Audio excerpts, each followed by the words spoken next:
Welcome everyone to our episode 59 with an honored guest, Maria de Luna. We are going to record an episode on healing your inner child to thrive. And to introduce Maria, I'm going to read her bio.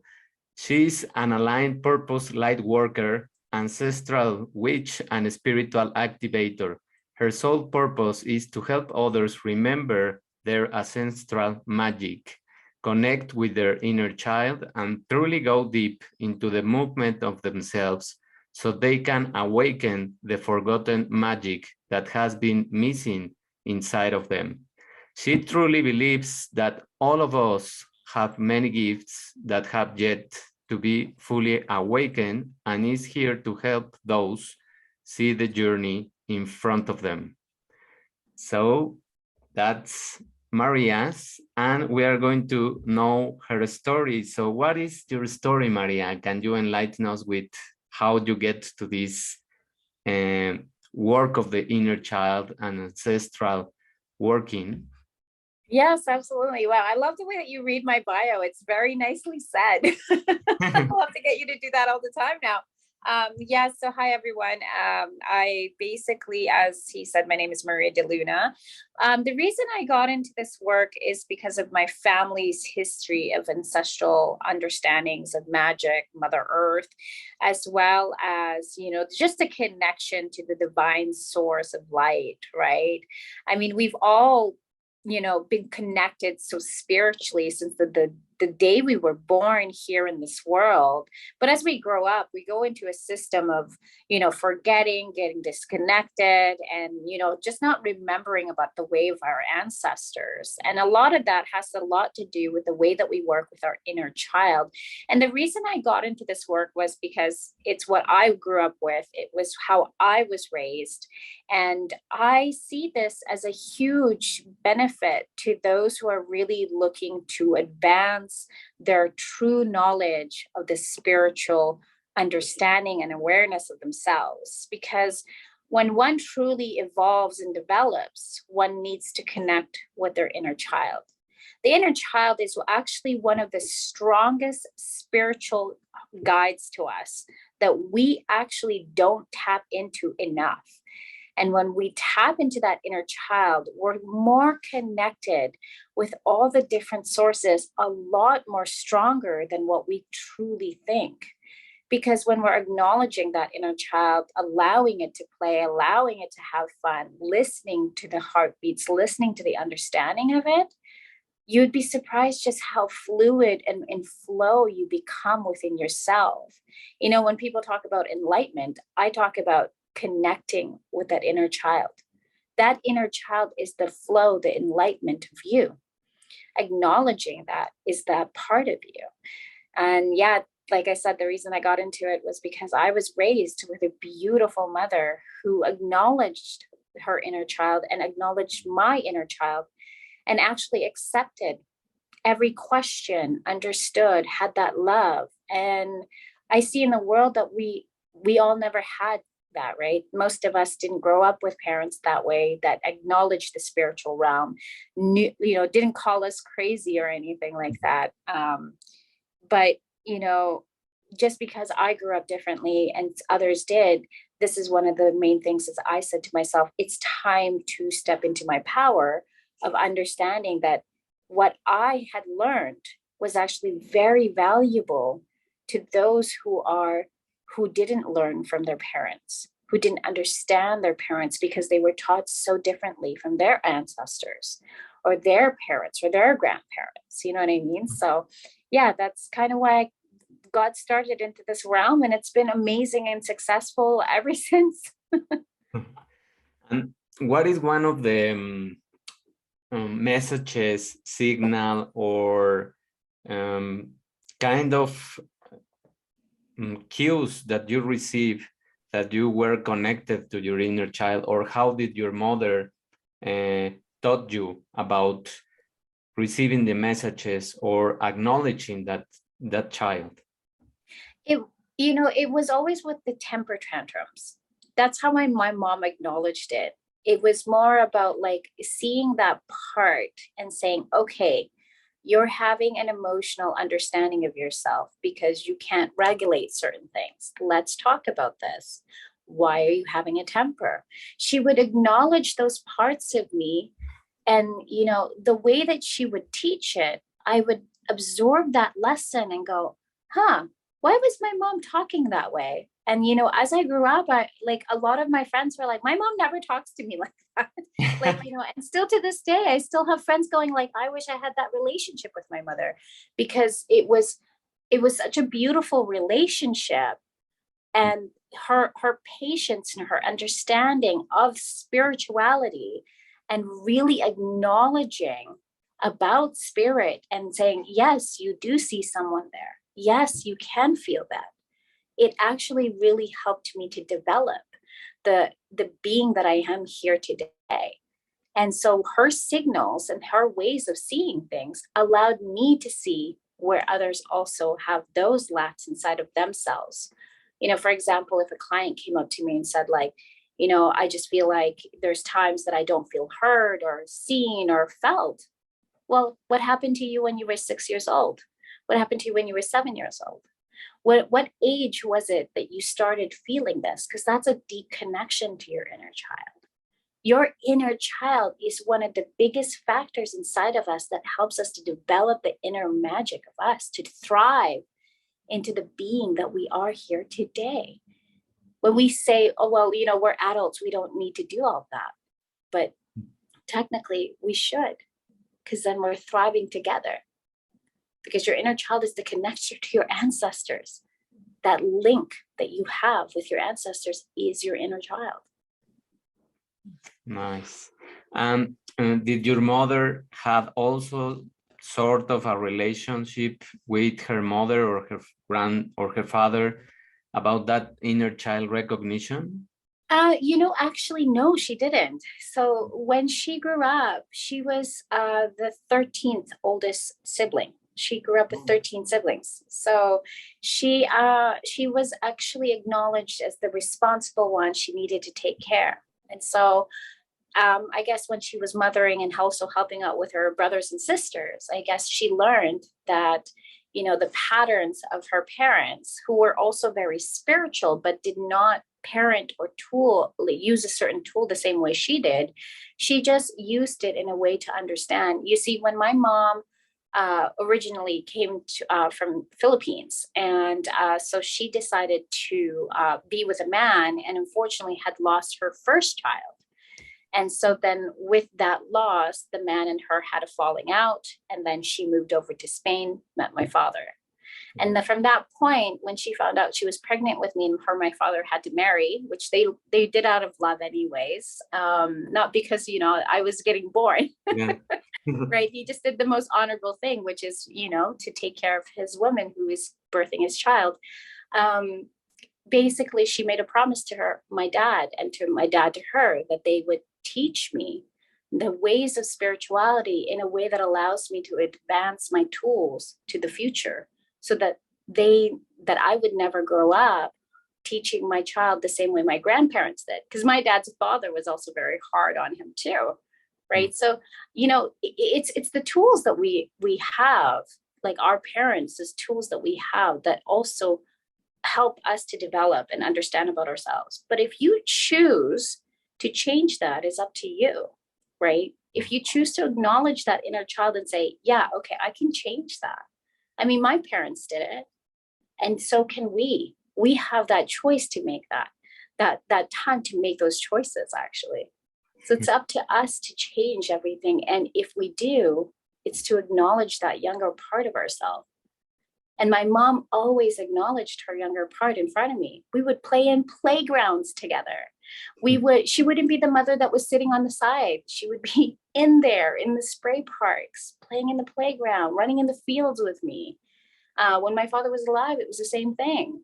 It was them acknowledging their inner child so that I could learn to acknowledge mine even more. And then I thrived from that. So it is more like, well, I also believe a lot in that example that we set for our children. So it is more for the reflection that you saw from them that you could learn also to acknowledge that kind of energy, no? Yes, that's correct. Yeah.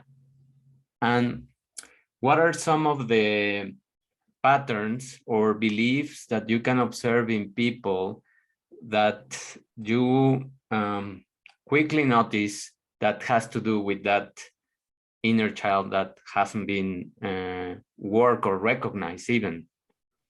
I guess it's just the way that, their energy speaks to me. For me, it's actually just the way that I sense a certain little girl, a little boy calling out to me, actually. Anytime I come onto a call with a client or when they hire me with my programs, I instantly just connect with the inner child and how connected you are. And if that inner child is giggling and laughing and enjoying, then there's no need for me to connect with that younger self because you're actually already connecting with them, which means you're working with them. But when I hear like an inner child saying, there's parts of me that I just don't understand, for example, from a physical form with a person, if they're like 30, 40, 50 years old, and they said that, there's parts of me that I just don't understand and I don't know where this comes from. And sometimes I feel unheard, unseen, or not felt with love. Then it indicates to me right away that there's something about that specific wording that I can hear that inner child going, please reach out to me. Please acknowledge me. Please see me. And so then I place them through a deep guided meditation that's very simple, which I teach them to work on themselves afterwards. I call it the 3-door process. And so with this process, I just take them through that guide and I put 3 doors in front of them, left, middle, and right, because we have the inner child coming from all different directions, the past, the future, or the present. We think that's just about the past, but it's actually not. Sometimes the inner child is so present inside of us that we don't acknowledge it. So then I get them to guide them through that and so on and so forth. And so that's how I indicate and know that their inner child is calling out to them. Beautiful. Yeah, I totally agree with those healing journeys that we have to recognize in people. And many times we don't know the story of our fathers and of our parents. And we repeat the things and we try to replicate those examples unconsciously because we don't know, which is what I wrote in the book that I have behind me. And it is that story. It is that story about knowing your past, about knowing that you were hurt as a child, and taking now the adult to embrace the little one and to protect him or her in terms of knowing what kind of emotions you need to release and to start working with, because otherwise you are just destined to replay the messages on the other generation. It's so true. I think it's such a big factor to understand what our previous generations and our fathers and mothers and even grandparents and our great grandparents had to go through. In society, we talk about, they had different things. We have all these tools now, but to have a deeper sense and understanding of the way that they were raised so that we can either change those tools to better ourselves or utilize those tools to help the future of the children now continue to evolve within themselves and to actually honor all parts of them, mind, body, and spirit, right? So it definitely does have a lot to do with our inner generations of our family by acknowledging the younger parts of you. That part that says, was I actually listened to? Was I acknowledged? Was I heard? And was I felt truly with love? And I'm not saying our parents don't love us. I mean, they do. You were in your mom's belly for 9 months. You had a deep connection at that time. But as like everything else, society and everyday things can actually take a toll on our own spiritual energy. And just like you, for any of the listeners out there, if you're an energy worker and you're going through energy, you're working with someone to help them understand how to heal themselves. You're working with your energy, providing that energy to something else. You're done for the day. You get depleted. Imagine seeing and watching a mother do the exact same thing, or a father having to go through work. Those things they may seem mundane to some people, but there are patterns that help them to keep you nourished, have certain things happen. Everybody's family situations are all different, but this is just one example. Yes. So it's those kinds of things. It's those kinds of connections and understanding into every parts of these patterns that we look into and understand that maybe there's something deeper than that. Maybe there's something that we need to understand about that. What is it about this tool that makes them do the things that they do? My mom was a super organized person. I never understood it for the longest time. As a kid, I didn't get it until I grew up and said, oh, okay, now I understand. She was helping me to develop a certain pattern for myself so that I could teach it down to my own children down the road. Right. And when you were a teenager or I don't know, in elementary school, any of those years, how did you start to pick up the energy of other children that were also probably not having the same luck as you mentioned of having a mother that is so awakened? No. It started out at 3 years old for me when I understood my spiritual awareness, and I could see, feel, and hear and smell spirit all the time. So for me, it was really hard actually, because I was actually told by my mom to be really careful because a lot of people that don't understand might treat me differently. And so I would have to always stay very silent. But there would be like little bits of times that I could notice, some of my friends who were like in my teenage years running from home because they were upset with their parents for not letting them go to a concert. Like these certain patterns would come up. And so I can see their energy, and I can see like their younger versions of themselves, like holding and clinging on to their legs and stuff like that. It was very visual for me. And it still is to this day. Like I can look at a person right now, like even yourself, like as we're recording this, and I can see the younger you just giggling in the background because you've acknowledged your younger self. You know that it's there. Right. So it's just those kinds of things. For me, it's the visual parts. But yeah, when I was young, it was very difficult to expose a lot of it without being looked at. And as you said, being looked at as if we were crazy, right? Because in truth, spiritual awareness had started only just shifting maybe about 20 years ago, really. Like really getting in deep with the whole, understanding laws of attractions and all that stuff. But no one really got it when I was young. And when I was in high school and getting older and then going into college, people started to be a little bit more aware, but they still didn't get it. And so when I acknowledged their younger parts, they would be like, are you okay? Like, do you need to go see a therapist or something? So yeah, it was a little difficult at times, but I never gave up. I never gave up on helping people, and I never gave up on wanting to help others. I just got sidetracked with life as well too, like as we all do, right? We all get into these certain patterns in life, and you think something's working, and then boom, something changes. Yes. Can you speak about that sidetrack? Because we all have it, and also that's part of the turning points where we find what we are supposed to do, no? Yeah. So actually, I was in a relationship with a gentleman for about 8 years, and I lived in Vancouver with him for quite some time. And, during that time, he was very much Catholic. I was very much spiritual. So our views had always collided, but he was a very nice man at very much point. And then we started having businesses together, really like developing a light.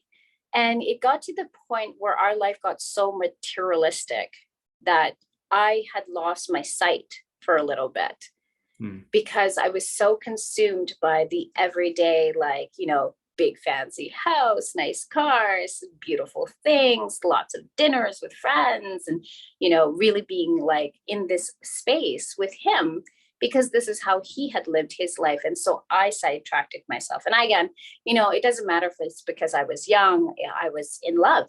I was in love with this person, and this person was supposed to be my forever as well too.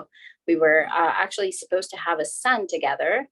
And so when I returned, I could feel spirit was tugging at me when I was pregnant, because pregnancy triggers your spiritual awakening again too. So if you've been awakened, you get reawakened again every single time when you need to just, snap back into your space, right?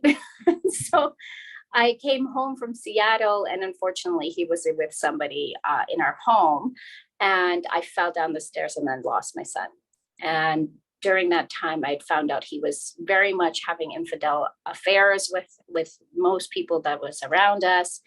And I shut down to a point of breaking point because I'd lost, having to be able to have a kid at that time. And I was in a space with my friend's home in the basement, and I just screamed at the universe, at God, at whoever was listening. And I saw an image of an archangel come to me, and I hadn't seen for a while. And I looked up, and there was the spirit of my dad. And the spirit of my dad had my little younger self with him, reminding me that I was loved, I was cared for, and that I would be okay. And so then I stood up because of his words, and then I continued on. And during that time, when I stood up and I started walking outside, my ancestors and my younger self was holding me because my older self was so heartbroken about losing something so important. But my younger self kept telling me, but you didn't lose anything. You're just getting back more. And so having those conversations with my younger self, like really seeing myself with those pigtails and everything, it was a sight to see. I was like, wow, I can really see myself right now, and encouraging me to move forward. So when we encourage the younger parts of us, they encourage us back. They say, you can do this. I have faith in you. I love in you. And that's what helped me to get back to the vision that I have now, and to the teachings and the growing and the guidings that I have now, and the retreats that I do. Because it was my younger part that I had encouraged the entire time, saying, yeah, we got this. Coming back and saying, you've got this.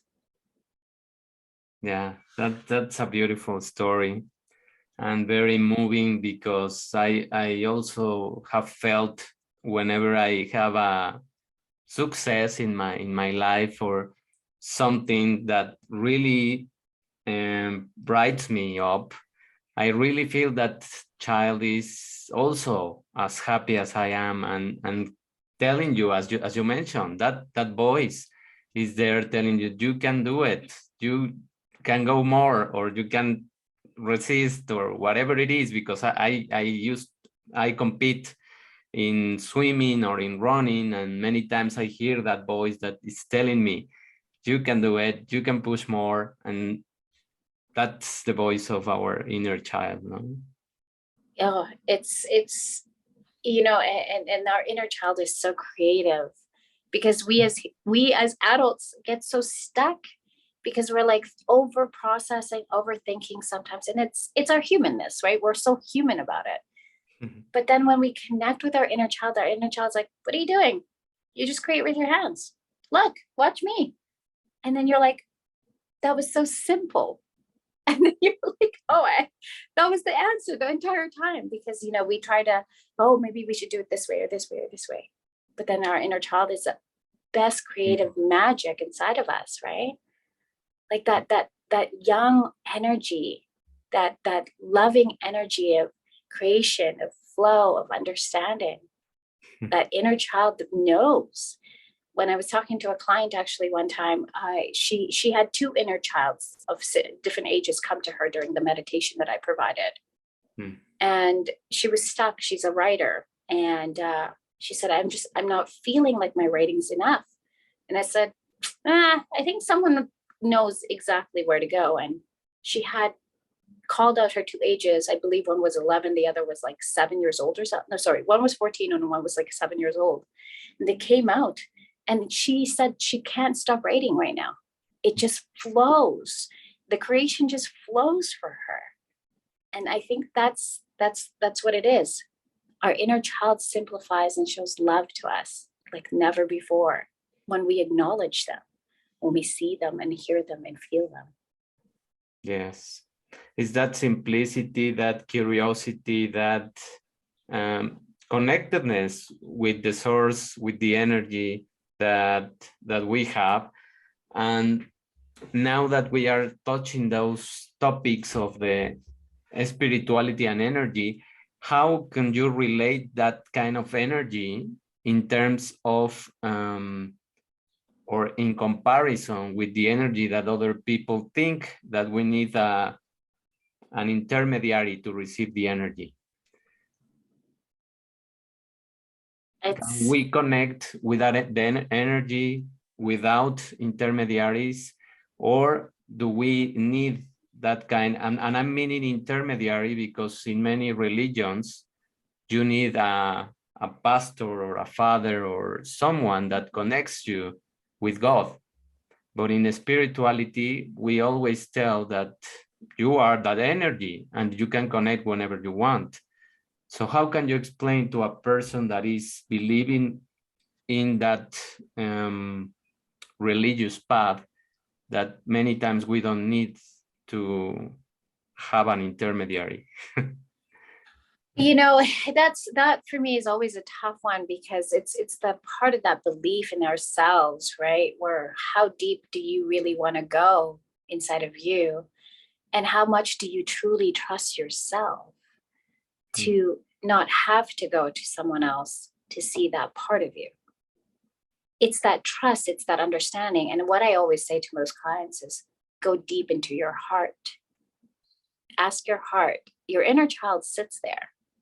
That younger part of you, your magic, your dharma, your whatever it is that you guys want to call it, it sits right there because it's connected to our third eye and in everything else. But this, when it sees, hears, feels, and senses it, you know, but you got to learn to trust it. You know, we get so sidetracked in not trusting it so much that's why we go to other things. And I'm not saying like, you know, I don't believe in God. Of course I do. I believe in all things. I believe in all of creation. But I believe that we have a stronger connection within ourselves than that of what a pastor can give you. A pastor can guide you just like I can guide someone and show someone. But we have the biggest connection to ourselves when we connect deeper with our heart, because our inner child literally sits there and just hangs out and goes, I'll wait for you until you really trust you to come and talk to me. Right? I think that's, you know, like I said, that's kind of where I always run into on my own personal things with my clients, because, you know, I get so many people coming from different religions, different places. And they say, you know, I had a pastor, I had someone to tell me I was this, this, and this. And I always come back to them. Well, what does your heart feel? What do you feel? How do you see? How do you hear? How do you know? Listen to this. Where's your heartbeat at?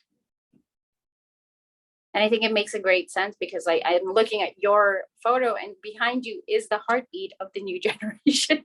Yes. So yeah, it all matches in, right?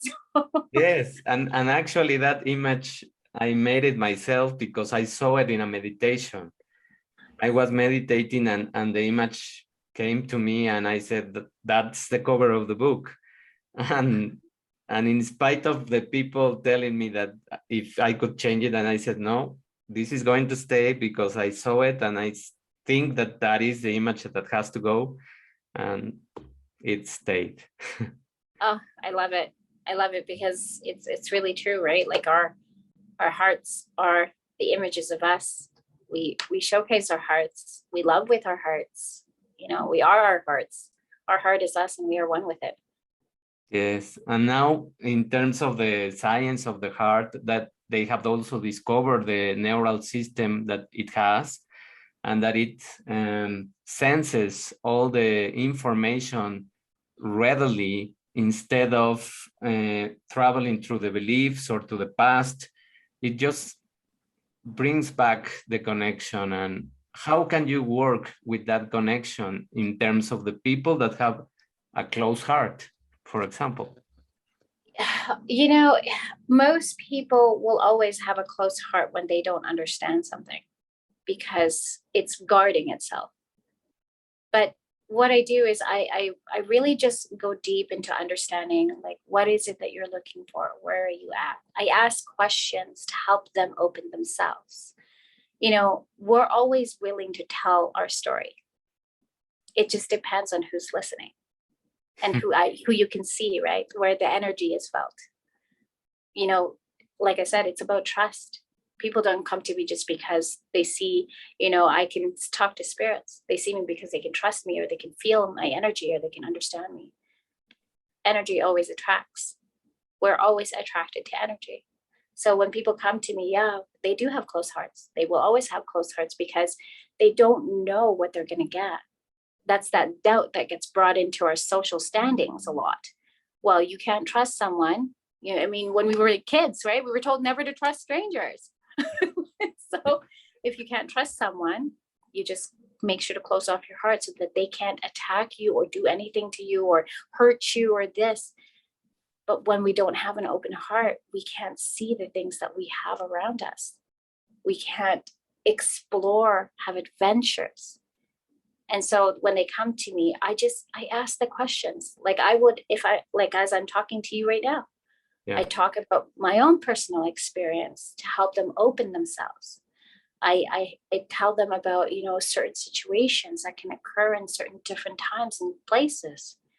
I give them a story. I curate the conversation so that they can open and bloom and blossom into themselves, which is why we created our own retreat programs, which connects you to your heart and to your roots, to your ancestors. Because when you open the heart, everything else opens with you, as well as your inner child, right? So, yeah. What can you mention about that and about those programs and retreats? Just let me know, or let the audience also know, how is the work? So I actually do, I have two different core companies right now. One is Maria de Luna, which is of course me, where I do one-on-one programs with people, either 6 months to 1 year, where I really connect them with their ancestors, their inner child, and who they are, and also helping them to embody their true inner magic inside of themselves. You see, every one of us has very different tools and modalities that we use to help curate our story. So I just help you to see where that is for yourself. I basically guide you, and that can be found onto my website. I have group programs as well too that help you to develop not just yourself, but in a spiritual business as well too. I've been very, very fortunate when I started my entire business that I was able to move forward into where I am here today. And I help others who are in that same path, who may not understand certain things about business, because I actually have a degree in business myself. So I help them to understand the steps that I had to take to help me get to where I am. And I've also had many clients who come back with many different successes. And that could be yours if you choose. If you choose. It's not an enforced thing as well, right? But when it comes to our retreats, that is something you'll need to look at for social media right now. But we have certain retreats right now. One is in July in Drumheller, Alberta, for those of you that are actually in Alberta, July 29th to the 31st. It's a 3-day event where we help you connect back with the land, yourself, and your heart. And it's a 3-day explorations of sun gazing, moon gazing, star gazing. understanding about the herds of land, understanding why the trees whisper, how to listen, and connecting with the clearing waters of the coals that are actually in Drumheller, because it's one of the most ancient lands here in Alberta that most people don't understand. It's really connected to all the lakes that people talk about with Archangel Michael and all these things as well too. So we really just want to bring back the knowledge and the wisdom that's inside of you, that's been sitting there waiting. So that's what our ancestors have been asking for, right? So Yes. And now shifting a little bit to also one of your titles or qualities that you also have as a light worker, how do you tell people, or how do you explain to people the which part of this, the magic? yeah, so for us, I've always been considering myself as an ancestor. Well, actually, in our culture, and I think you understand this, bruja is our word. Yes. But I acknowledge the witch because it's a woman. It's a woman who is here. And one of the biggest witches of all is usually Mother Gaia. She's the one that helps to curate life. So I acknowledge her in this, in the ancestors. To me, I always tell everyone, we are all whatever it is that we see in ourselves. And the reason I acknowledge the witch and the light worker is because I do work with light. I do understand how the shadows have guided me to the light and helping them to see themselves in that way. But the witch is the magic. The witch is the curator of your story, where you get to be mischievous sometimes too, if you want, but also have fun with it. To not let it come from fear, but from fun, from love, from compassion, because that's what a true witch is. It's not about the dark magic. Don't get me wrong. There's some people out there that have that. And, it's terrible to see, but I always say there's always got to be a balance in everything. That's why we're here to show the light, because there's been so much darkness, right? That's why when we come out of the caves, where do we go? Into the light. We come from the shadows into the light. And it's just to acknowledge that there is darkness here, but that's why we're working here. Beautiful. And how can you help some of the people that right now are living in a world where they have these traumatic events of isolation, of not trusting what is happening? How are you trying to guide them into trusting more in themselves and not in what is being depicted in the outside world? I always say consumption can also be too much, right? For example, I give this to most of the clients that come to me, is when we consume food and we really love it and we love all about it, like information, everything, we consume it. But then what happens? We get overfilled. We don't feel good. We start to feel lethargic. It's the same thing as getting information about what's happening outside of us. There's always something that has to distract us from our true self. But it's up to you to make that decision to come back to yourself. So I just showed them ways of, lessening time, taking time away from the TV, taking time away from the phone, listening to your heart, listening to yourself, connecting with yourself. What's your self-care? What is it about you that you really want to care about? Be it if you want to get, for the ladies out there, want to get nails done, go get a pedicure, get your hair done. If that's what helps you to connect back deeper into yourself, then go do that. There's nothing out there that isn't good for you that will not help you to start connecting in deeper. Not one person's practice has to be embedded into your practice. And I think that's what most people get really confused about when it comes to spiritual teachings, is that we have to take what they're giving us, and that's how it has to be. But that's not always true. It's what your heart resonates with, what you resonate with. You're like, oh, I really, like for myself, I love journaling. I journal 3-4 times a day because I'm like, oh, I got to write that down today. But that's just for me. But some of my clients don't. They don't like journaling. So find that self-care, find that path inside of you.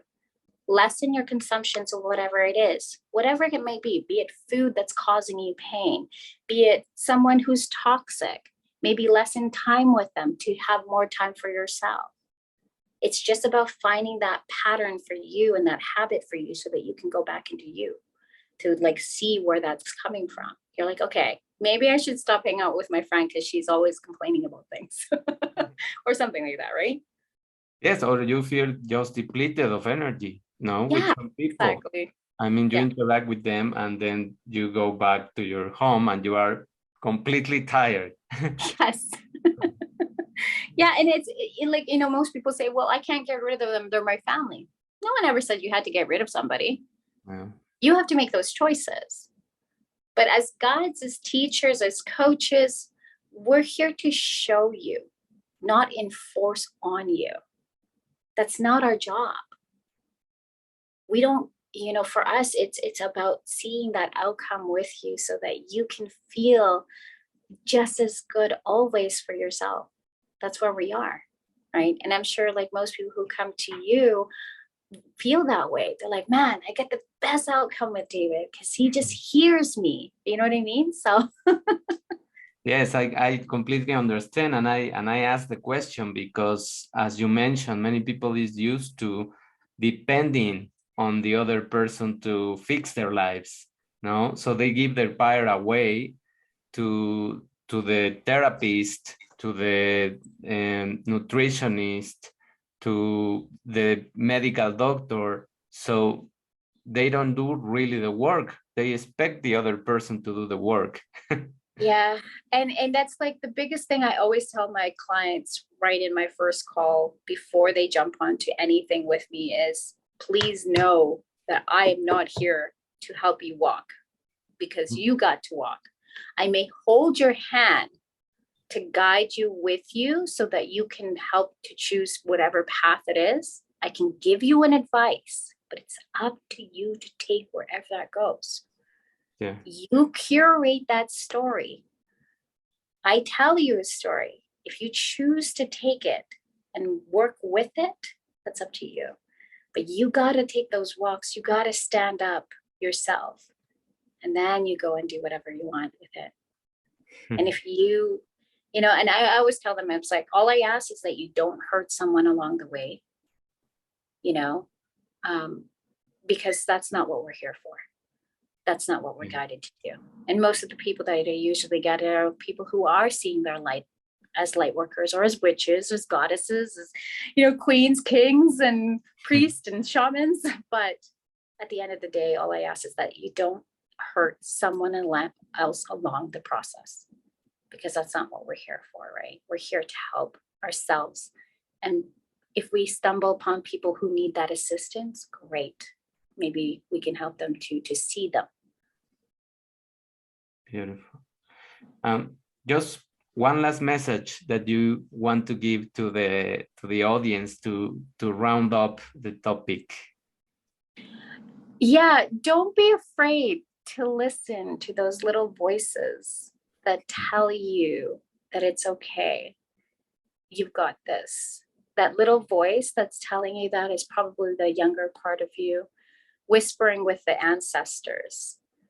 And, no matter how hard or wherever you are in life, just know that that little voice is there to support you.